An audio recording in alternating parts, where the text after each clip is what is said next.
MLC Kalvakuntla Kavitha ఇటీవల కాలంలో రాజకీయంగా దూకుడుగా కనిపిస్తున్నారు. దాదాపుగా ప్రతిరోజు ఏదో ఓ కార్యక్రమం పేరుతో ప్రభుత్వంపై విమర్శలు గుప్పిస్తున్నారు, ఆందోళనలు చేస్తున్నారు. సహజంగా కవిత చేస్తున్న కార్యక్రమాలన్నీ బీఆర్ఎస్ కార్యక్రమాలే అనుకుంటారు. నిజానికి కవిత బీఆర్ఎస్ కార్యక్రమాల్లో పాల్గొనడం లేదు.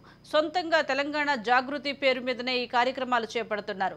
తాజాగా మహిళా రిజర్వేషన్ల అంశానికి సంబంధించి జీవో నెంబర్ 3 మీద చేయబోయే ధర్నాను కూడా జాగృతి పేరు మీదనే నిర్వహించారు.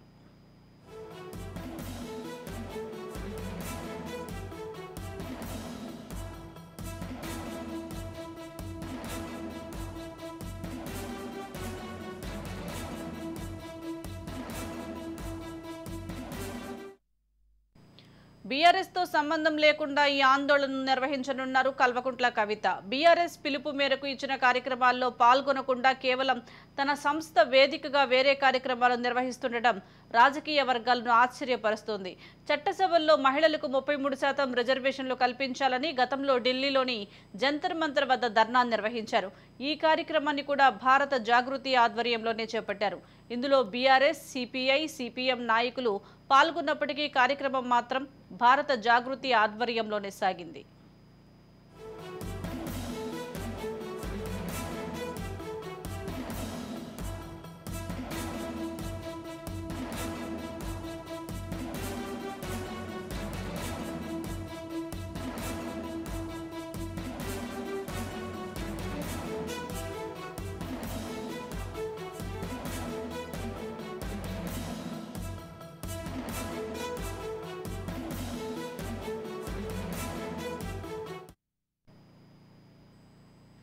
బీఆర్ఎస్ అధికారం కోల్పోయిన తర్వాత బీఆర్ఎస్ పిలుపునిచ్చిన కార్యక్రమాలు చేయటం లేదు.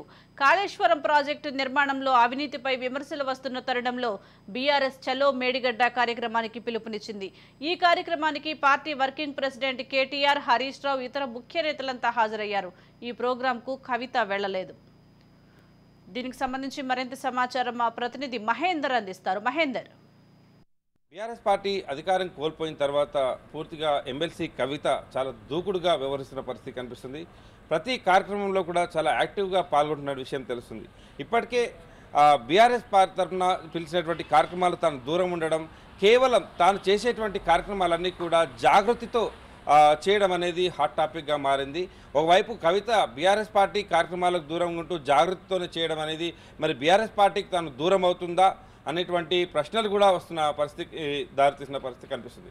అయితే ఇప్పటికే ఢిల్లీలో జరిగినటువంటి మహిళా బిల్లు కోసం పోరాటం కూడా భారత జాగృతి సంస్థ తరఫున తను చేయడం, నేడు హైదరాబాద్లో తలపెట్టిన దీక్ష కూడా ఇటు జాగృతి తరఫునే చేయడం, మరోవైపు బీఆర్ఎస్ పార్టీ పిలుపునిచ్చినటువంటి కాళేశ్వరం ప్రాజెక్టు సందర్శనకు సైతం ఇటు పార్టీ వర్కింగ్ ప్రెసిడెంట్ కేటీఆర్, మాజీ మంత్రి హరీష్ రావు, బీఆర్ఎస్ ఎమ్మెల్యేలు, ఎంపీలు సైతం వెళ్ళిన పరిస్థితి. కానీ అక్కడ కవిత ఇక్కడ కూడా కనపడిన పరిస్థితి.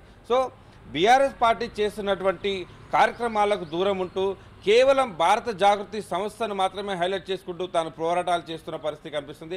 ప్రతి రిప్రజెంటేషన్ కూడా ఇటు కాంగ్రెస్ ప్రభుత్వానికి ఇస్తున్న ప్రతి రిప్రజెంటేషన్ కూడా భారత జాగృతి సంస్థ తరపునే ఇవ్వడం అనేది మరి కవిత రాజకీయం అనేది కొత్తగా మొదలుపెట్టింది. మరి రాజకీయంలో ఇప్పుడు చేస్తున్నటువంటి కవిత చేస్తున్నటువంటి ఈ రాజకీయంలో మరి దీంట్లో ఏం గ్రహించాల్సి ఉంటుంది? కేవలం తాను బీఆర్ఎస్ పార్టీకి దూరంగా ఉంటున్నట్టుగా చేస్తుందా, లేక భారత జాగృతి తరపునే చేయడాన్ని మరి ఇంకెలా చూడాలి? దీంట్లో ఉన్న అర్థం ఏంటి, దీంట్లో ఆంతర్యం ఏంటి అనేది కూడా ఒక ప్రశ్నగా మారినటువంటి పరిస్థితి కనిపిస్తుంది. మరి ఇటు భారత జాగృతిని కేవలం ఇన్నాళ్ళుగా సైలెంట్గా ఉన్నటువంటి కొంత స్తబ్దతగా ఉన్నటువంటి భారత జాగృతి ఒక్కసారిగా తెర మీదకి రావడం, కవిత చేసే ప్రతి కార్యక్రమం కూడా ఇటు భారత జాగృతి తరపున చేయడం, ఏ ఉద్యమం చేసినా కూడా, ఏ పోరాటం చేసినా కూడా, ఏ ధర్నాకు పిలుపునిచ్చినా కూడా భారత జాగృతి తరపున చేయడం, ఇటు బీఆర్ఎస్కు అంటిముట్టినట్టుగా తను వ్యవహరించడం, ఇవన్నీ చూస్తుంటే కవిత కొత్త మార్గాన్ని ఎంచుకున్నట్టుగా తెలుస్తుంది. ఓవైపు లిక్కర్ స్కామ్ నోటీసులు వస్తున్నా కూడా పట్టించుకోకుండా కార్యక్రమాల్లో అయితే చాలా దూకుడుగా వ్యవహరిస్తున్న పరిస్థితి కనిపిస్తుంది. ఇలాగే మరి పార్టీకి సంబంధం లేకుండా జాగృతి తరపున చేయడం అనేది కాస్త కొత్త చర్చకు తెరలేపినటువంటి పరిస్థితి కనిపిస్తుంది.